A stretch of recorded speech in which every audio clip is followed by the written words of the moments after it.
Assalamualaikum warahmatullahi wabarakatuh. Jumpa lagi para pendengar Pelita Ilahi yang dianugerahi kasih sayang ilahi. Semoga hari-hari akan selalu damai buat kita.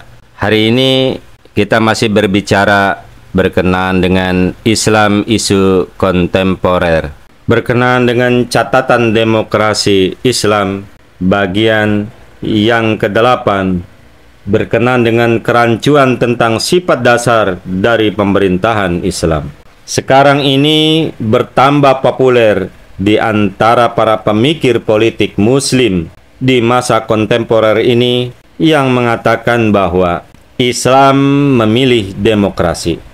Menurut filsafat politik mereka, karena Tuhan adalah kedaulatan tertinggi, maka kerajaan adalah miliknya. Kerajaan absolut adalah milik Tuhan. Al-Quran telah menyimpulkan bidang kekuasaannya sebagaimana firman-Nya, Fata'alallahul malikul haqqu la ilaha illahu Rabbul arsyil karim. Artinya adalah, maka maha luhur Allah Ta'ala, Raja yang sebenar-benarnya. Tiada Tuhan selain Dia, Tuhan aras yang sangat mulia. Quran Surah Al-Mu'minun, Surah 23 ayat yang ke-117. Para pendengar Pelita Ilahi yang dianugerahi kasih sayang ilahi, prinsip fundamental bahwa semua kekuasaan untuk pemerintah, prinsip fundamental bahwa semua kekuasaan untuk memerintah pada akhirnya milik Tuhan, dan Dia adalah Raja segalanya. Dikemukakan dalam cara berbeda-beda di dalam Al-Quran, di mana ayat tadi hanya salah satu contoh saja.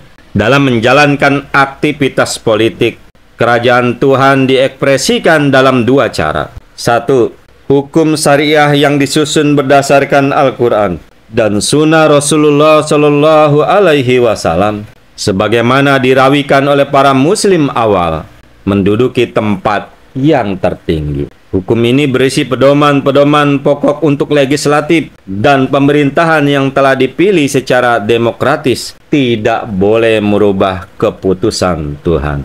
Dua, tidak ada proses legislatif yang valid jika bertentangan dengan prinsip-prinsip tadi.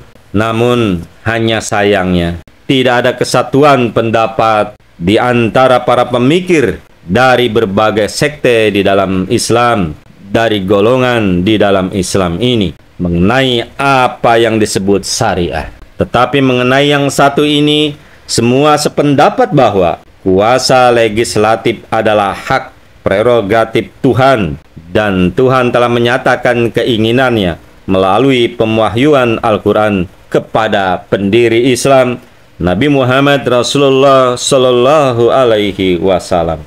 Menyangkut bagaimana penyelenggaraan pemerintahan Muslim, pandangan umum yang dianut ialah bahwa dalam penata pelaksanaan sehari-hari, pemerintah sebagai yang mewakili rakyat menjadi instrumen dari keinginan Tuhan. Karena apa? Kedaulatan adalah milik rakyat melalui kekuasaan yang didelegasikan, maka sistem ini bersifat demokratis. Itulah para pendengar Pelita Ilahi yang dianugerahi kasih sayang ilahi, berkenaan dengan kerancuan tentang sifat dasar pemerintahan Islam. Semoga kita dapat memahaminya. Wa akhiru da'wana alhamdulillahirabbil alamin. Assalamualaikum warahmatullahi wabarakatuh.